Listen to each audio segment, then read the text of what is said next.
तो वो अर्थ को व्यवस्थित करने के लिए।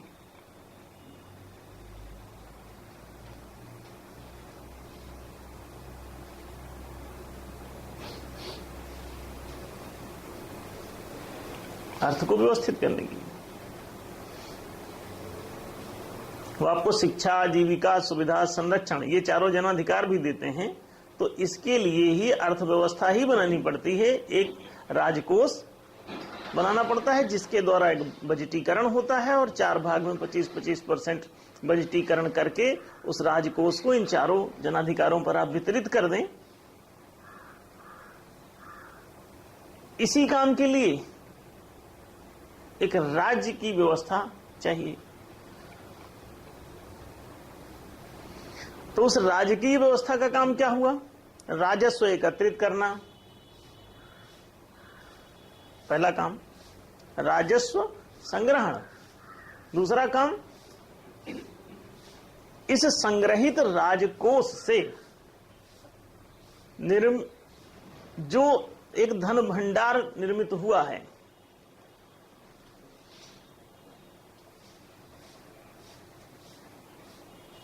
उसको राज कार्य में नियोजित करना, ये दूसरा कार्य हुआ।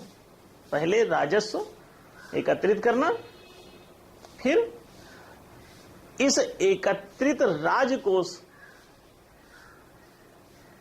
के द्वारा राजस्व से जो एकत्रित करते हैं उसको राजकोष कहते हैं। सारा इकट्ठा हुआ जहां जमा करके रख देते हैं उसे राजकोष कहते हैं। राजकोष कह दो, राष्ट्रीय कोष कह दो, पब्लिक कोष कह दो, जन कोष कह दो, सार्वजनिक कोष कह दो। पूरे राष्ट्र के आर्थिक हितों को,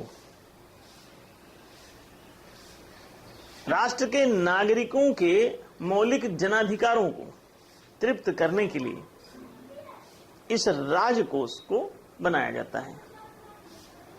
राजकोष यदि राजा मात्र का कोष हो गया, राजकोष राज्य का कोष ना होकर के यदि राजा का कोष हो गया और राजा के पद पर कोई अपात्र व्यक्ति बैठ गया जिसमें सर्वात्मकता की वृत्ति नहीं है, सर्वात्मक सत्य की अभिस्वीकृति नहीं है, तो वो व्यक्ति उसका संवितरण नहीं करेगा।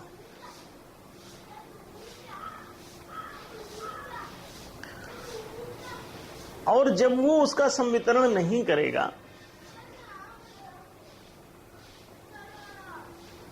तो आर्थिक हिताधिकारों में वैषम्य उत्पन्न हो जाएगा।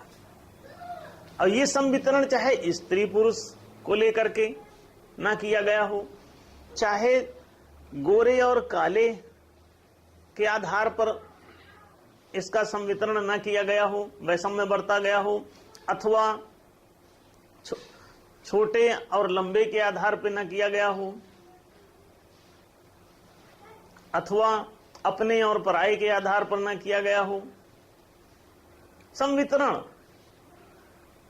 इस राजकोष का संवितरण, समान वितरण, समुचित वितरण, न्यायोचित वितरण, समता और औचित्यता को ही न्याय कहते हैं। जो चीज सम हो, उचित हो, उसे ही न्यायशील वितरण कहते हैं। तो यदि आपका ये संवितरण ठीक ना हुआ हो तो परेशानी खड़ी हो जाएगी।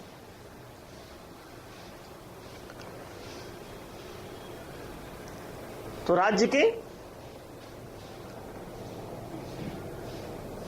2 कार्य हुए। पहला कार्य मैंने कहा राजस्व संग्रहण, दूसरा कार्य कहा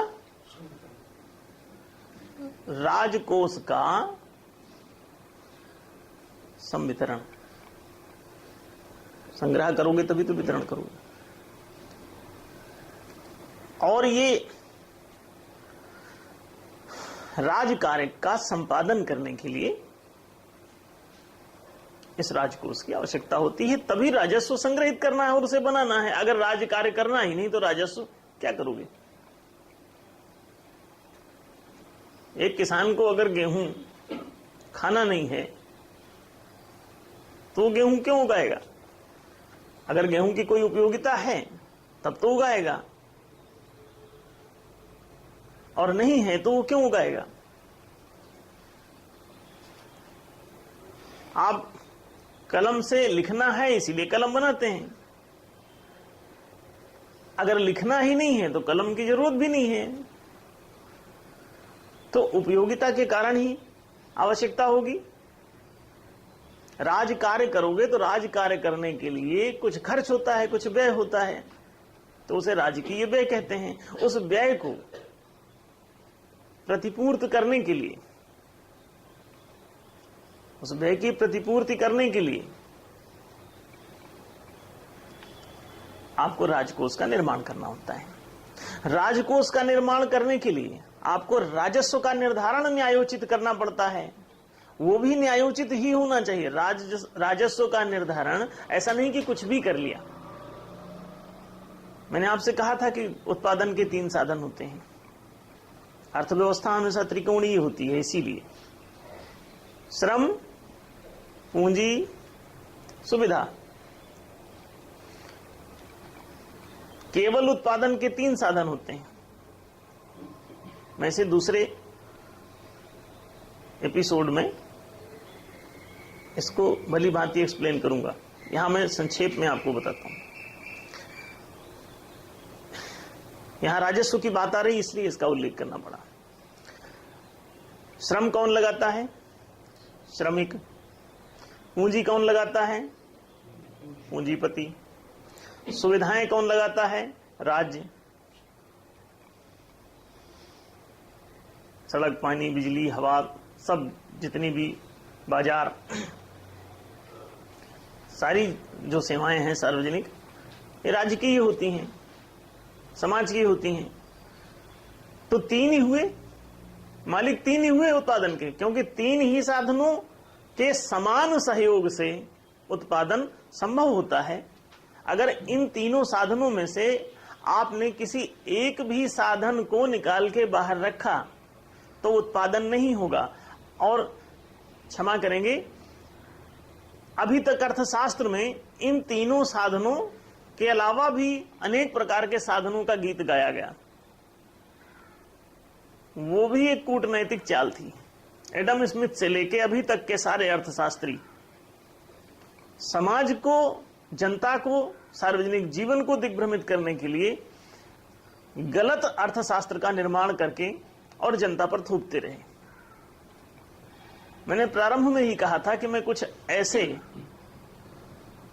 तथ्यों और सत्यों का उद्घाटन करूंगा जो पीछे लाखों सालों से जिन पर पर्दा पड़ा हुआ है। धोखे पर धोखे, षड्यंत्र पर षड्यंत्र चल रहे हैं।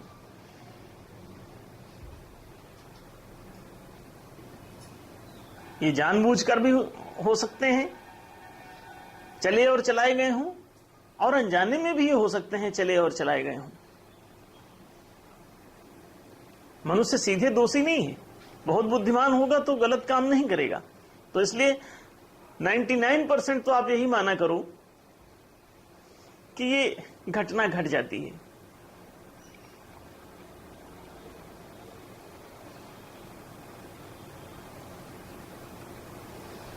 एक कीड़ा, लकड़ी खाने वाला, एक पेड़ की शाखा पर बैठा हुआ था। लकड़ी खाने की आदत थी ही उसमें, नेचुरल। वो उसको काटता गया, खाता चला गया। पतली सी शाखा थी, उसी पर बैठा था, उसे काटता गया। नीचे बहुत सारी चींटियां थीं, चींटियों का बिल था पेड़ के नीचे। वो उसे खाता चला गया स्वाभाविक रूप से। उसका कोई कैलकुलेशन नहीं इसके पीछे, जानबूझ के कोई आयोजना नहीं है।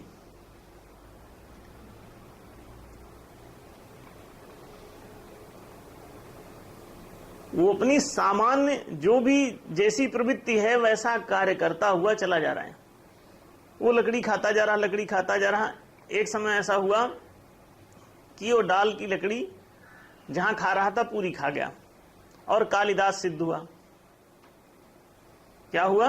वो शाखा वहीं से टूट के नीचे गिर गई। कहां गिरी? चींटियों के बिल पर, वो लाल चींटियां खतरनाक वाली। अब वो इतना बड़ा कीड़ा उन चींटियों के झुंड में गिर गया। चींटियों को गुस्सा आया कि कौन हमारे ऊपर कूदा। एकदम टूट पड़ी सब उसके ऊपर और क्षण भर में उस कीड़े को तहस नहस कर दिया। इसमें देखो, ना चींटियों की गलती है और ना कीड़े की। ये घटना प्राकृतिक कारणों से घटित हुई। इसीलिए प्राकृतिक कारणों से सब काम अनजाने में ही होता है। इसलिए मैंने आप सबको मना किया कि व्यक्ति को दोषी न ठहराओ। किसी कांग्रेस को दोषी मत ठहराओ, किसी भारतीय जनता पार्टी को दोषी मत ठहराओ, कोई बीएसपी को दोषी मत ठहराओ, कोई एसपी को दोषी मत ठहराओ। किसी राजनेता का नाम ले लेके उसे मत कोसो। इनके विरुद्ध जाना भी एक प्राकृतिकता ही होगी तुम्हारी। फिर प्रकृति का समाधान संस्कृति है। संस्कृति से ही प्रकृति का होता है निर्माण। प्राकृतिक रूप से बीज अगर वही बोते चले जाओ तो गेहूं की फसल या दूसरी फसलें कमजोर होती चली जाएंगी, उत्पादन गिरता चला जाएगा। तो इसीलिए पंतनगर विश्वविद्यालय, कृषि विश्वविद्यालय में क्या हो रहा है? बीजों का सुसंस्करण। बार बार उन्हें अच्छे से अच्छे संस्कारों द्वारा संस्कारित किया जाता है और वो सुसंस्कारित बीज आपको, ये कल्चराइज्ड बीज आपको, एक तो नेचुरल और एक कल्चरल, दो हुए। तो वो कल्चराइज्ड करके आपको दे रहे हैं कि इसको ले जाओ, ये अच्छी फसल देगा, कम खाद पानी लेगा, फसल ऊंची देगा, पुष्ट दाने आएंगे, लौकी इतनी बड़ी बड़ी होगी। अगर उसी बीज को बार बार बोते जाओगे तो लौकी छोटी होती जाएगी हर साल। इसीलिए ज्ञान विज्ञान जब क्षीण हो जाता है तो कलयुग का वर्णन आया है और कहा गया है आदमी तक छोटे छोटे होने लगेंगे, चने के पेड़ पे चढ़ जाएंगे। ऐसा गांव में कई बार बड़ी ऊंची ऊंची बातें, इतने हाई फाई ज्ञान विज्ञान की बातें ग्रामीणों में पाई जाती हैं। तो भोले भाले लोग ऐसी बातें करते रहते हैं, उन्हें पता नहीं होता ये सब। लेकिन किसी प्रबुद्ध व्यक्ति के द्वारा ये बातें उदाहरणों में दे दी जाती हैं और वो उनके लिए